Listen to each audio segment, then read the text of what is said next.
اور میں جب آزاد کشمیر کے اندر ایک تحریک چل رہی تھی تو سہراب برکت صاحب سے رابطے میں رہا، کچھ اور جرنلسٹ ہیں ان سے بھی، تو انہوں نے واقعی حق ادا کیا تھا جب کشمیر میں تحریک چل رہی تھی، بڑی ذمہ داری کے ساتھ ایک اچھا کشمیری اور ایک اچھا پاکستانی ہونے کا انہوں نے حق ادا کیا تھا سہراب برکت صاحب نے.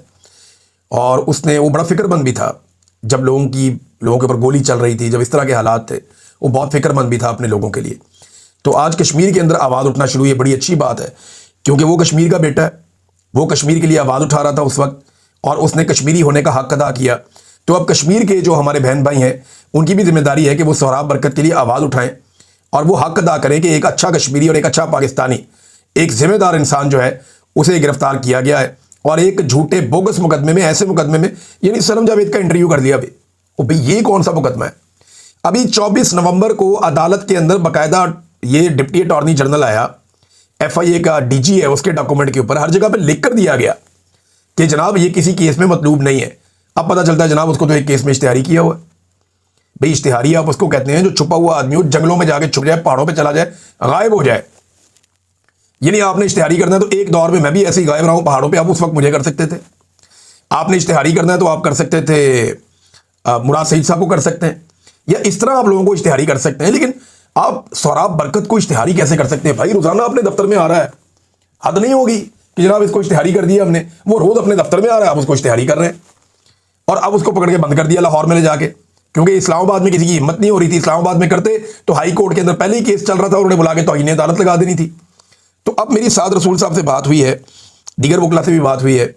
ایک تو کیس چلے گا اسلام آباد ہائی کورٹ میں، وہاں تو توہین عدالت کا کیس چلے گا اور یہ ان کے گلے پڑے گا انشاءاللہ ایک دن. اور دوسرا کیس جو ہے وہ لاہور کے اندر چلے گا. اب اس کیس کے اندر دیکھیں سنم جاوید صاحبہ کا سٹیٹمنٹ اگر اینٹی سٹیٹ ہے تو سہراب برکت کا اس سے کیا لینا دینا؟ اول تو سنم جاوید نے کہا کیا، اس نے کہا جی فوج بارڈر پہ جائے، اس سے کیا ہے؟ پرابلم کیا ہے؟ فوج نے بارڈر پہ ہی جانا ہے، اور فوج نے کدھر چلے جانا ہے؟ اس نے فوج کو کہیں اور تو نہیں بھیج دیا نا، پارلیمنٹ میں تو نہیں بھیج دیا. فوج کو اس نے اگر کہا ہوتا کہ پارلیمنٹ پہ گھس جائے، یا فوج کو کہا ہوتا کہ عدلیہ پہ چڑھ جائے، یا کہا ہوتا فوج کو کہ پارلیمنٹ لاجز کے اندر گھس جائے، پھر تو غلط بات تھی. لیکن جب اس نے یہ کہا کہ فوج بارڈر پہ چلی ہے تو یہ بہت اچھی بات ہے. اس کے اوپر تو لوگ شاعری کرتے رہے ہیں، بہت سارے شاعر ماضی میں بہت خدا کے واسطے بارڈر پہ جاؤ، ہماری عورتیں سہمی ہوئی ہیں. یہ مجھے بڑا اچھا کاظم علی خان صاحب کا شعر ہے، تو مجھے اگر میں غلطی ہوگی ہو تو کاظم علی خان صاحب سے معذرت، لیکن میں نے انہی سے یہ سنا تھا. تو یہ جو چیز ہے، یہ تو لوگ کہتے ہیں زبان زد عام ہے، بہت پرانی بات ہے، ہمیشہ سے لوگ کہتے رہے. اب اس کے اوپر پکڑ کے سہراب برکت کو جیل میں ڈال دیا. وہ آغا شیخ سرور، ان کے ساتھ تشدد کیا گیا، ان کو ٹارچر کیا گیا، کتنی بڑی زیادتی ہے. رائے غلام علی کو ٹارچر کیا گیا، ان کے ساتھ تشدد کیا گیا، انہیں شناخت پریڈ میں ڈال دیا پکڑ کے صحافیوں کو. ہم انشاءاللہ سنڈے کو یہاں پہ برطانیہ میں احتجاج کریں گے اس کے اوپر. اور آپ سب لوگوں سے گزارش ہے جو لوگ یہاں پہ موجود ہیں، یہ پوسٹر وغیرہ شیئر ہو رہا ہے سوشل میڈیا پہ، یہ آپ بھی اس کو دیکھ لیجئے، آپ لوگ تشریف لائیں جو لوگ وہاں موجود ہیں، اور تاکہ ہم آواز اٹھائیں ان آوازوں کے لیے جو پاکستان کے لیے لگاتار آواز اٹھا رہی ہیں. D G I S P R کہتے ہیں جناب کہ نان کسٹم گاڑیاں جو ہیں یہ کرتی ہیں دہشت گردی کے واقعات. تو ڈی جی صاحب یہ نان کسٹم گاڑیاں آتی کہاں سے ہیں؟ یہ ساری کی ساری گاڑیاں بارڈر سے آتی ہیں. بارڈر سے انہیں کراس کون کرواتا ہے؟ بارڈر پہ میری ڈیوٹی تو نہیں ہے، نہ پولیس کی ڈیوٹی ہے، نہ بارڈر کے اوپر کوئی سیاستدان کھڑا ہے، نہ بارڈر کے اوپر کوئی عام آدمی کھڑا ہے، کوئی مولوی بھی نہیں کھڑا بھی. بارڈر کے اوپر تو فوج کی ڈیوٹی ہے. تو D G I S P R صاحب یہ نان کسٹم گاڑیاں پاکستان میں آتی کیسے ہیں؟ پہلے تو آپ یہ بتائیں. میرے پاس ایسی خبریں ہیں کہ نان کسٹم گاڑیاں کیسے آتی ہیں، کس طرح کانوائز کے اندر گھسا کر ان کو ٹریول کروایا جاتا ہے، اور ایک گاڑی کو پہنچانے کے کون کتنے پیسے لیتا ہے، یہ بھی مجھے پتا ہے. تو میرے خیال میں یہ نان کسٹم گاڑیوں والا دھندا بند کرنا چاہیے. اور اگر اس کو کرنا ہے تو وفاقی حکومت نے پالیسی بنا کر دینی ہے نا. خیبر پختونخوا میں اگر کچھ علاقوں میں اس بات کی اجازت ہے، حتیٰ کہ بلوچستان میں بھی کچھ علاقوں میں اس بات کی اجازت ہے کہ نان کسٹم گاڑیاں چلائی جا سکتی ہے. یہ بلوچستان میں بھی چلتی ہیں، خیبر پختونخوا میں بھی چلتی ہے کچھ علاقوں میں. اب جہاں جہاں یہ چلتی ہے اگر اس کو چینج کرنا ہے پالیسی کو تو آپ کو کرنا پڑے گا، گاڑیاں لیگلائز کرنی پڑیں گی. اور گاڑیاں لیگلائز کرنے کے لیے کون کون کتنی دہاڑی لگائے گا یہ بھی ہم سب اچھی طرح جانتے ہیں. اس کی خبر میں آپ کو پھر سناؤں گا. ناظرین، مریم نواز نے عجیب و غریب خواہش کا اظہار کر دیا ہے اور ایک بچے کو استعمال کیا گیا. اس میں پہلے بچے کا جناب ایک ویڈیو وائرل کیا گیا اور اس کی زبانی ہوا، پھر پھیلایا گیا، پھر اپنی خواہش لے کر مریم نواز صاحبہ میدان میں آ گئی. اب ان کو بھی جناب تا حیات وزیر اعلیٰ کا عہدہ چاہیے، تا حیات وزیر اعلیٰ. یہ پاکستان میں عجیب واقعاتی شروع ہو گئی ہے. جو اٹھتا ہے تا حیات، یعنی صدر پاکستان تا حیات استثنا، آرمی چیف تا حیات عہدہ بھی استثنا بھی. اب مریم نواز تا حیات مجھے بھی دے دیں وزارت اعلیٰ. یہ انہوں نے تو مذاق بنا لیا پاکستان کا. اور میں نے یہ بات کہی تھی جب یہ نئے حکومت میں آئے تھے نا، جب ان کی جعلی حکومت بنی تھی، تو میں نے اس وقت یہ کہا تھا، میں نے یہ بات پریزن وین کے اندر سے کہی تھی، قیدیوں والی گاڑی میں سے، اور میں نے بڑی اونچی آواز میں کہا تھا کہ ان کو جعلی حکومت بنا کے دے دی اسٹیبلشمنٹ نے، اور یہ سیریس ہی ہو گئے ہیں کہ ان کی حکومت ہے، یہ واقعی سیریس ہو گئے ہیں۔ اور بھئی مذاق میں تمہاری حکومت بنی ہوئی ہے، ٹکے کی اوقات نہیں ہے، جس دن عوام نے ڈنڈا اٹھایا تم لوگوں کو بھاگنے کی جگہ نہیں ملے گی۔ میں یہ جانتا ہوں کہ عوام کے مینڈیٹ پہ ڈاکہ مار کے بیٹھے ہیں نواز شریف اور ان کا خاندان، اور یہ ڈاکہ مروایا پاکستان کی ملٹری اسٹیبلشمنٹ نے، تو کب تک چلے گا؟ کتنا گھسیٹ لیں گے؟ ایک دن جواب تو دینا پڑے گا، اور یہ قوم اس دفعہ جواب لے گی۔ اب تک کے لیے اتنا ہی، اپنا خیال رکھیے گا، اپنے چینل کا بھی۔ اللہ حافظ۔